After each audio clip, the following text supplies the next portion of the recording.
Tyson reported earnings. Tyson, obviously, you'll know mostly for meats of all kinds. Typically, you'll see chicken is probably the most well-known product that they produce. This is a company that has been obviously hit pretty hard as of late, down another 8 3/4 of a percentage point today. If you look 6 months out on this thing, really since their peaks in February, which there weren't many, let's say peaks in January, okay? This thing's down over 40%. Year to date, down around 40% as well. Just rough for this company. And now we're going to look at these earnings and see if that down valuation is justified. So if you look at their EPS here from a non-GAAP perspective, 77 cents missed by 35 cents. And the GAAP EPS of $1 missed by 10 cents. I care more about the GAAP EPS personally. Nothing, it's not overtly ugly. These are things that I kind of expected. The one I kind of don't like that much is this revenue line. $10.89 billion, up 4% year over year. Missed by $120 million. I don't know if I like that revenue line for many reasons. So this is a company that had literally the golden opportunity ahead of it. The amount of hoarding going on right now is out of this world. They have the golden opportunity to be at the forefront of that. People are buying meat like no other. And I think, let's be fair, them shutting down plants, I understand for the safety perspective. But from the company's perspective, they completely botched this opportunity that they had. If they had found a way quicker to find limited production, instead of just completely shutting down plants, they would have seen a lot better in terms of revenue here, and you would have seen continued, even in the next quarter, better revenue. I mean, they have so much ability, but anywhere you go, you can't see the products. They're not out. They just aren't. We're talking frozen and fresh. These products just aren't out. It is crazy stuff. So, definitely an opportunity they had that they kind of failed. Pork volume was up 2%. The category saw a 6% jump in prices. Chicken volume was down 1.5%. Chicken prices up 1.2%. I mean, all things considered, chicken volume shouldn't have been down. It was production that was the issue with that. Tyson says the lower levels of productivity, and that's right. There is your issue right there. Levels of productivity. Higher cost of production is experienced recently are likely to continue in the short term. And I called this for sure. I knew that the EPS probably would be hit pretty hard on this company. I knew that they would. But they should have made it up with revenue. They really should have. I mean, it's their fault if they haven't made it up with revenue, but they're still taking the EPS hit. That's just a bad run company right there. I mean, they botched it. What can I say? The company also notes that the volume increases in retail have not been sufficient, to offset the losses in food service. Now, I find that interesting, potentially debatable. When we're talking about traffic in stores, most companies are saying, 10 to 20% growth in traffic in their stores to begin with. I mean, there's a lot of stores seeing massive growth. Now, one thing you lose is e-commerce, but you do see a lot of people in stores actually purchasing these products. I mean, everyone in there, we all know what they're getting. They're getting TP, paper towels. They're getting hand sanitizer if it's there, hand soap. And they're getting freaking meat. They're getting some kind of meat. We all know it because meat freezes. Whether they buy the frozen or fresh, they want to get meat, okay? It's just how it is. Tyson still expects industry hog supplies to increase about 5% in the fiscal year in comparison to last year. But you do see Tyson getting defended here by Bank of America, while near-term results will likely be challenged by current operating environment at plants and food service demand.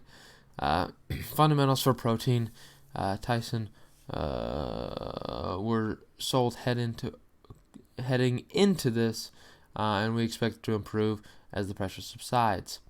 For the near term, Tyson expects a total protein production in the U.S. to still rise by 3 to 4% this year, despite notable pockets of product shortages. However, the pandemic is adding extra operating cash that could stay for an extended period. I don't know if I agree with this I mean, I understand what they're coming from, but they've kind of botched what they've done here so far. I mean, they've had the golden opportunity, and you think about it, especially with this this company. There's a lot going into this. There's a lot going into this for sure. There's a lot that you need to consider when you talk about Tyson. I mean, when we talk about their production, and I don't know if this is mentioned here, it's kind of crazy. If you think about it, a lot of this production out of any of their products, I'm just being 100% honest, especially chicken, it goes to China. It takes a trip to China. They find it easier to process it over there. So for the most part, there's a lot of China involved in this. And if we talk about the current economic environment where we're trying to separate ourselves from China in terms of production here, that's going to hurt Tyson big in the long run if we're talking about EPS standards. So the valuation of this company certainly, it's going to become a lot more fair at these lower prices. It just is, if we talk about fair value. But again, it's up to the consumer if they feel that it outweighs that. In my opinion, the fact that they couldn't hit the revenue goals kind of is disappointing. I mean, it's disappointing, and I don't know what to think about this company right now. I don't know if I agree with this analyst here, but we'll look at some of these numbers, okay? You see from a sales perspective, again, year over year, difference of around right around $400,000. Nothing massive there. If we're talking about 6 months ending, it's a difference around $1 billion. So again, they had a big opportunity this quarter, and I feel like they failed a little bit. This next quarter could be massive for them as well, no doubt. For the first 6 months highlights, you see a GAAP EPS of $2.52, down 6% from prior year. Operating income of $1.327 billion. Okay. Record beef GAAP operating margin of 6.6%. And again, as you see prices increasing, it's what you'll expect. Record total company sales of 21,703,000, or 730 million, I should say. Pretty cool for them. Good for them. And they've also secured $1.5 billion in, that's right, loans. Gosh, you don't like to see that typically, but it is what it is. So you saw a decrease this quarter in prepared foods and chicken categories. Beef and pork saw good increases though, so that's one thing to consider. If we're talking 6 months ending, beef has actually seen a negative. Prepared foods has also seen a negative. So again, I just don't know how they failed this chicken thing, and a lot of it is to do with this, just how they run their supply chain in this aspect. I don't think it makes much sense the way they run it right now, but I mean, hey, they do what they do, and I think they're gonna get burned for it. Beef sales volume increased in the second quarter due to stronger demand in beef products, but decreased in the first 6 months of the fiscal year due to a reduction in the live cattle harvest capacity as a result of a fire that caused temporary closure to a production facility for the majority of the first quarter of fiscal year 2020. It's crazy. Really, chicken's the one I'm interested in due to lower volume from our rendering and blending business, aka this is what they do in China, and it's crazy to see blending business. It's gross, but we're talking about production of chicken nuggets, any sort of pre-made chicken parts. I mean, it's truly, the word blending is a fair comparison for it, because, well, they just mix a bunch of the parts of chicken together that are waste otherwise. So it's good. I mean, it's good in that aspect because we're not wasting anything. But shoot, I mean, it's just, I don't know how you don't produce right now. This is especially the time you need to produce. The company was not well suited for something like this, so maybe in the future they learn how to become a little bit more automated, and it's probably what they need to do. For the outlook, again, obviously you're not going to get a clear, good outlook. The USDA indicates domestic protein production should increase. Again, that's not them, that's the USDA, but 3 to 4%. But we expect markets to absorb much of its increased production. Export markets to absorb much of the increased production, really. So we're talking about, yet again, producing in China. It's a It's a bummer. Well, I mean, if they're exporting, I mean, I don't know who they're sending the chicken to. I don't know who they're sending it to, but it's not us. I know that. The opportunities are everywhere. Woo! Good grief, we have the opportunities, but most chicken production for the remainder of fiscal 2020 will be lower than the projections. Again, this is where they're botching it. Chicken's a massive industry for them, and they can't even meet the production. I mean, they can't meet the demand. I mean, that's crazy. Especially in this time, you have to meet the demand. And I could be completely wrong in that, and I understand someone who might argue against that, but you got to meet the demand. Finally, we'll look at the balance sheet. Cash and cash equivalents on this company is just minimal, honestly. Nothing really going with this company. They've decreased year over year, or I guess 6 months ending.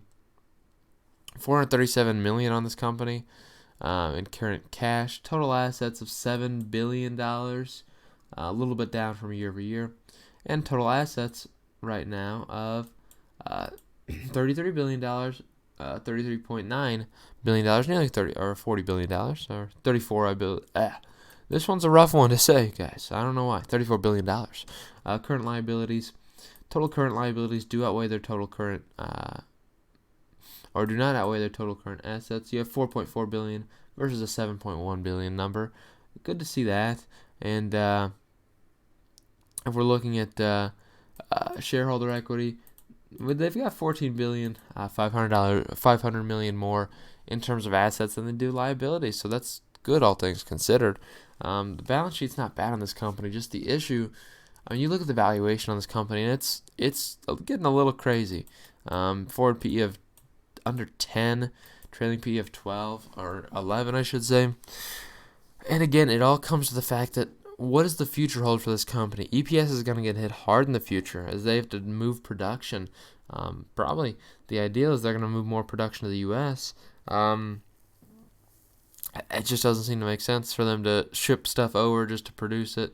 I guess for labor savings it does, but definitely crazy to see what's in stock for this company. I don't know if I like these shares at this value. I mean, obviously the valuation's cheap, but I don't know if I see much upside potential for this company. I could see it for sure if they get their stuff under control. I mean, come on now. How are you not producing enough chicken in this time? You have to be. It's not like we're losing. Not like we're not having cattle. It's not like that at all. We have the stuff to produce. We're just not producing it. I mean, we have literal farmers that are killing their cattle with no one to give the meat to. No one to. Because we're shutting down plants. A massive boost for them, obviously, is going to be restaurants coming back into play. If they have restaurants coming back into play, they can produce a lot more and ship it off, hopefully. But if they can't meet the production goals right now with just consumer demand, I don't know if they can meet them when it comes to restaurants coming back up. I just don't think they will. But we will entirely see on that one. That's an interesting one.